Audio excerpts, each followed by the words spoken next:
నేను మీ ఒగ్గు కథను అదేనోయ్. ఇప్పటోళ్ళంతా ఒగ్గు కథనా అని సోంచాయిస్తున్న ఒగ్గు కథను. కథ చెప్పినా ఎత చెప్పినా ఎలవోసుకున్నా అందరినీ ఆనందపరిచి గుండెల్లో నిలిచిన చూసి మురిసిపోయిర్రు, చప్పట్లలో దడిపిపోయిర్రు గాని దోసిట్ల వట్టి ముందు తరాలకు అందిద్దామన్న ముచ్చట మర్చిపోయారు. దేవాన దేవుళ్ళ పాటలు మాటలు గారడీ విద్యలు గమ్మత్తు రూపాలు చమత్కారాలు తీరొక్క రకాన జగ్గు జగ్గుమంటూ వలికించిన ఒగ్గును. ఈ కథల నన్ను నింపుకున్న చమత్కారుడే ఒగ్గు గంగరాజు. ఆటలు పాటలు కథలు కైతికాల మాటలు పరాష్కం మూటలు అన్నర్స్కస్తాడట. ఇనురోయ్, ఈ చిత్రంలోని పాత్రలు సన్నివేశాలు ఎవరిని ఉద్దేశించినవి కాదు. మేలుకో మేలుకో మల్లన్నా,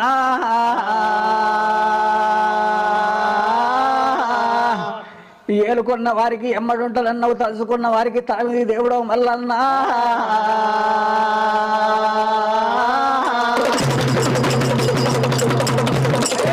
తొక్కేది బండారు మొక్కేది బండారు కొంతరి బండారు కోరిక తీర్లు అన్నవా మల్లన్నా.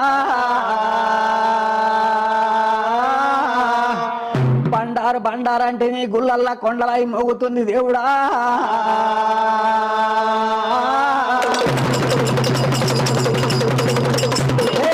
శూలం చక్రం చురికచ్చి బాణం బాణం జాడితే పంచ రెండు భూతములు పారి చెట్లు పడుతున్నాయి అయ్యా.